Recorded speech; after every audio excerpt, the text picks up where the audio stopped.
this is our new upstairs bathroom. Before, there was nothing here. This wall went all the way to here and went all the way across the length of it, and was kind of a catch-all for all of our junk. We just had our 4th child.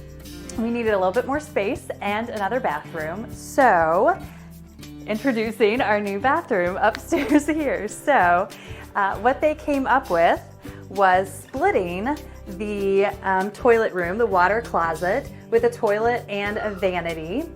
They also did these great built-ins for us.